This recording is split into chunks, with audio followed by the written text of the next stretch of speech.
Look at these fucking lantern flies. Whatever these things are. Alright, fam. New video on the Ninja 650 here. 2023. I'm in a decrepit parking lot. There's like sand here. It's like a place where they shoot up or something. I don't know if they actually do. Anyway, back to the bike. I got this bike beginning of this year. I want to say middle of March. So it's September now, middle of September. And man, I fucking love this thing, dude. It has everything, or does everything I need it to do. And it's at a price point where I can afford it. It's a little dirty. I haven't really cleaned it. But as long as it's mechanically sound, that's all I care about. It is very beautiful. It looks amazing, honestly. Like, this bike is just phenomenal to look at. Don't mind the chain. I need to clean it. Let's avoid looking at that. So far, in terms of mods, what I've done is changed the seat, raised it up by 1.5 inches. Allows me to have better leg room, so I don't feel like I'm cramped into it. It's a lot more comfortable now. It does put me in a little bit of a forward seating position, but not too extreme like the Super Sports. And the second mod I did to it is of course, the Yoshimura Alpha exhaust. You could find it on the website. It sounds good. Of course, lower RPMs, it sounds kind of but once you pass 4,000 RPMs, it's amazing. The chef's kissed, you know. By the way, I don't have any tunes on this or anything. I just have the Yoshimura exhaust, and apparently, from what I've read online, you don't need a tune for the Yoshimura. It's already warmed up, of course, you know. It sounds good when it's warmed up, but honestly, the cold start, it just sounds kind of because, like, you know, the cold air, higher pitch, it just has a higher pitch to it. But when it's warmed up, sounds good. Okay, so I have about 5,000, well, not about, exactly, I have exactly 5,179 miles on this thing. So I thought it would be very fitting to do a 5,000 mile review on this. You know, things I like about it, things I don't like. But I guess, you know, I don't really have much that I don't like about this bike, because, like, there's so much that I love that, you know, it's hard to come up with anything that I hate.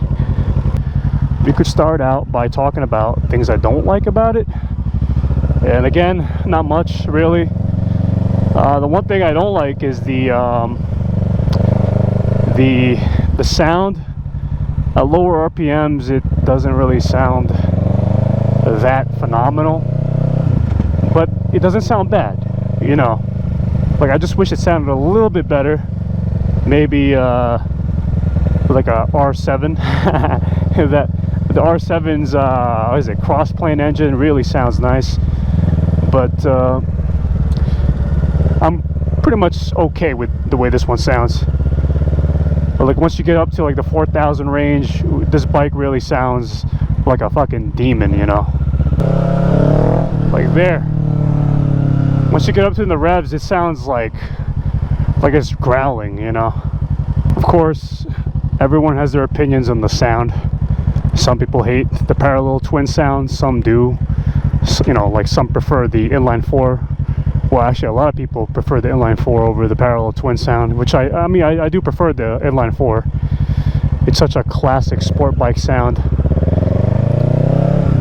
Like, my brother tells me, this bike sounds like more like a cruiser than a sport bike with the Yoshimura exhaust. It has about 68 horsepower from the crank, not wheel horsepower, by the way. This bike has a lot of low-end torque. Well, a decent amount, enough for you to, like, really notice and have fun with. Like, when you're riding in the city, it's just phenomenal, you know, especially in Brooklyn and whatnot. Like, the acceleration from a dead stop is just good. It's like, it satisfies, you know. Of course, you know, a lot of people tell me, you know, there are faster bikes and whatnot, and of course there is. There's always going to be a faster bike, and the amount of power on this is on the lower end of the 650 class, but that doesn't really mean that it's slow, you know, because this bike with a lighter rider could hit like 3.5 seconds, and you know, Mustangs there are Mustangs, you know, Mustang GTs and whatnot, they have around that similar 0 to 60 time. And you know, a bike like this hitting 3.5 seconds is pretty damn good, you know. But regardless, I do wish this bike had a little bit more power. That would definitely make this bike a lot more spicier. Like going through traffic like this, you can accelerate, you could push it to 80 miles an hour, no problem. Like it will do what you need it to do in traffic. Here, I'm going 4th gear right now. I'm going to accelerate past this car. And look at that, I'm already at 90. I misshifted, fuck. Yeah, I'm abusing the hell out of this bike. So as you can see, that was 90 right there. Like, look at that. Like, it definitely feels punchy. 4th gear again. Woo, baby! I mean, look at that shit. You're going faster than these cars.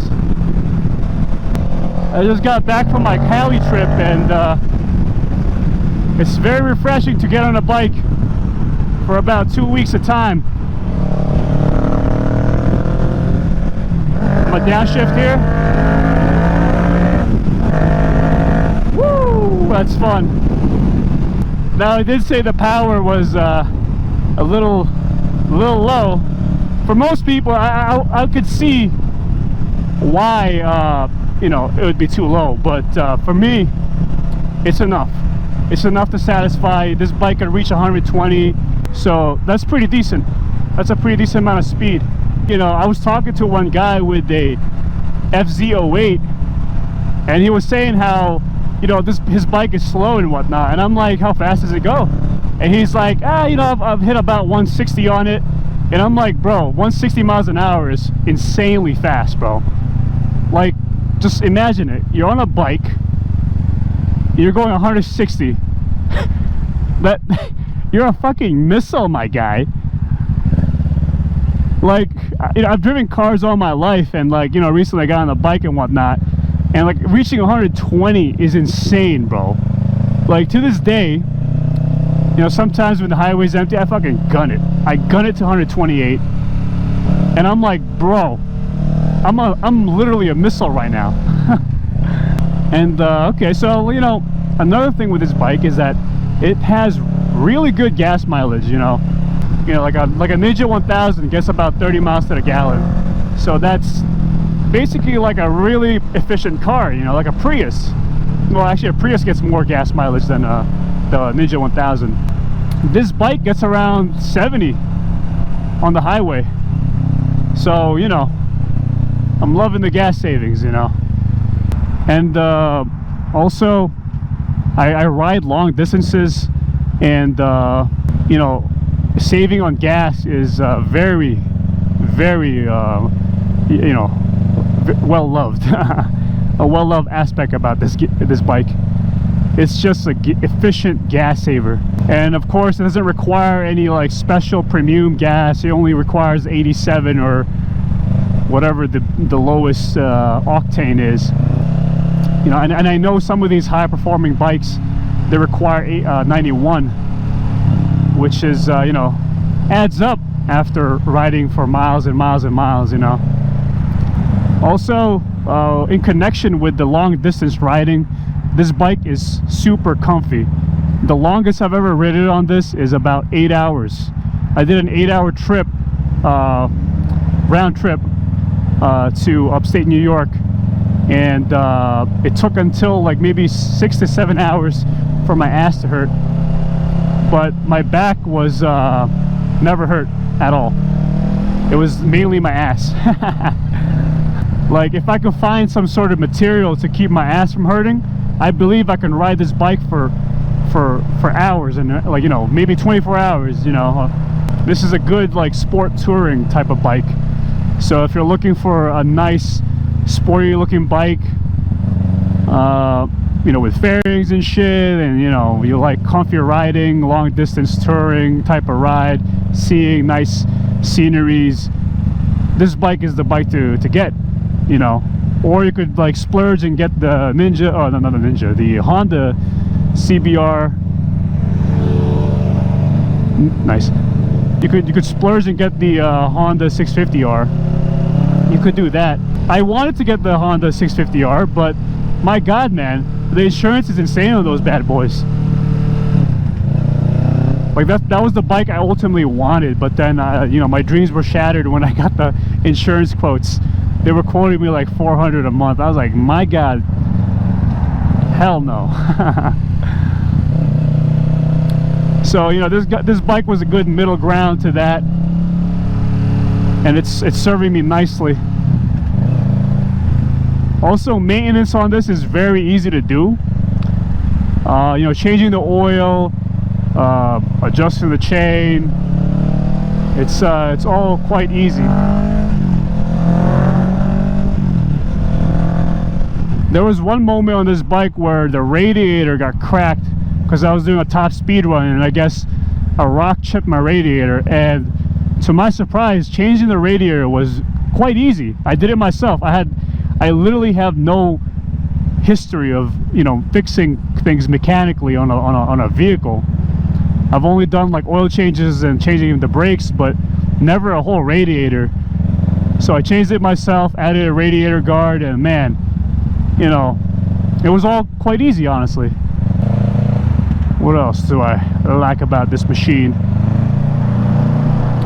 I want to say the insurance is pretty good, but recently insurance hasn't gone down. It actually went up a little bit, so I'm paying around $190 a month for this thing. I mean, I've only ridden for like about a year, so maybe that's why. I have no history of any like ticket violations or whatever, but I am paying a pretty penny for this machine right now. It's better than paying $400 a month for the Honda 650R. Of course, I have full coverage on this just because you know, I live in New York and I like to park my bike around Brooklyn a lot, so theft is a real issue here. I mean, I do have like other insurance in terms of like having a lock or whatever, so there's that. So nice to ride again. What else do I like about this bike? It's pretty lightweight, I guess. I mean, I've had a CBR 500R before this bike, and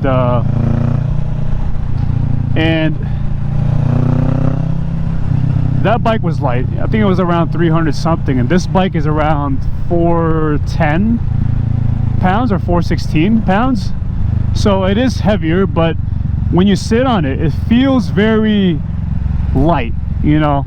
It feels balanced, and it doesn't feel like I'm gonna like fall over or whatever. I mean, I am a bigger dude, I lift weights and whatnot, so I am decently strong. So, but you know, from my experience, it's very nice. It's very light, and I believe, I mean, you know, if you have the stock seat, it also has a pretty low seat height. Like, so if you're a shorter rider, this bike would be a good fit for you. And also, it's just an easy bike to ride, you know. There's a good amount of room for you to like, quote unquote, mess up and correct yourself on this thing. Like, I've had multiple moments where I may have gone a little too fast or pulled the brake a little too hard or whatever. I mean, this bike doesn't have ABS, but for some reason, the way the brakes feel on this, it's like when you pull the brakes initially, the bite isn't strong, but then the harder you pull it, the stronger the bite, and it has really good braking power too. But the way the brakes engage, it's like it gives you a little bit of just a little bit of leeway for you to not lock the brakes. Of course, if you pull the brakes super hard, then you'll lock it up. But from my experience, it does give you a little bit of a leeway in terms of like locking it up. Shit, thing was turned. Traffic, baby. And going back to the brakes, if this thing has dual disc brakes up front, and all I could say is that, my God, the brakes on this thing is phenomenal. Like, it stops like on a dime if you're, you know, if you get used to it and like really master the braking, of course, with any bike. But I had a CBR before, and you know, that CBR had a single disc brake, and the braking power on this is just insane compared to the Honda CBR 500. Of course, it has 2 disc brakes versus 1 on the Honda. But yeah, not a lot of people really mention the brakes on this, you know, and I feel like it should be mentioned in those reviews. Phenomenal braking power. I guess also another thing that I don't like about it is the on-off throttle on this thing. I mean, you could like control it with the clutch and whatnot, but at the end of the day, it's very on-off. Like, I've ridden on an MT-07. I never had that issue. I've ridden on a CBR 500, and again, no issues at all. That bike was smooth on the throttle, but this bike, it's very herky-jerky, you know. It's quite bad, honestly, but you know, that's something I'm willing to neglect or like look over and not really focus on, just because this bike is just it gives me so much joy to ride, you know. It's such a well balanced, right in the middle type of bike in terms of like everything, like every aspect: insurance costs, gas usage, speed, power, and of course styling is like amazing, especially in this color. Like, I'm not really much of a fan of the green, the color scheme that the Kawasaki's come in, but you know, even that looks good to me. But of course, I had to go with the black, the ebony black, metal matte paint or whatever this color is called. It's so nice. I'm looking at that traffic going back. Jesus, that's rough.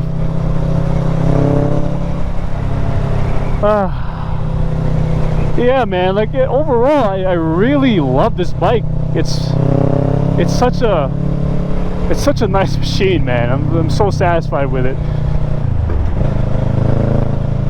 Oh, I failed to mention too that it has traction control. So it has 2 modes.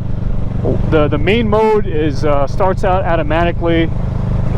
It's the normal mode, which, you know, you could do sporty riding on it, and it's not that invasive in terms of like turning on and whatnot.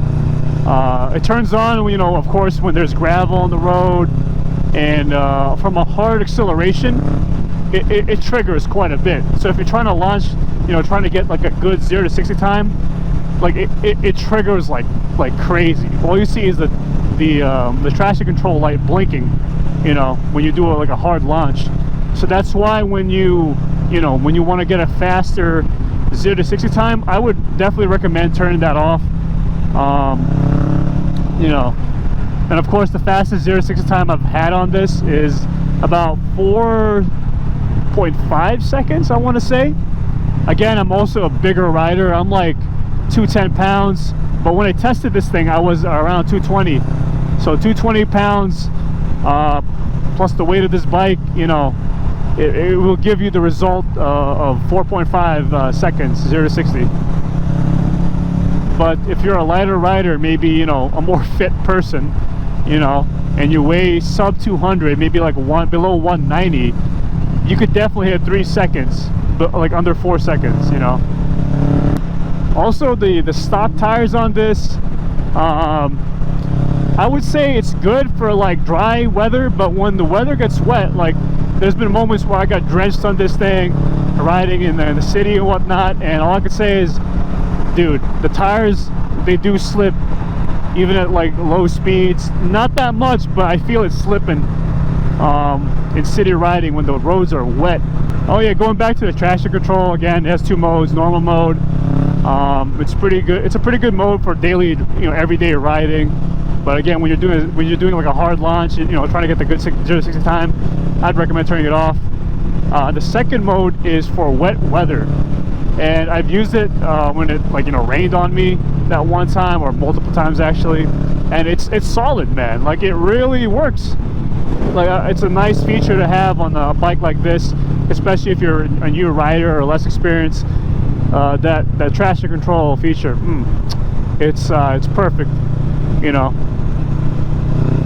But I do feel like I don't really need it as much, just because I feel like I've learned enough where I could run this bike without much traction control.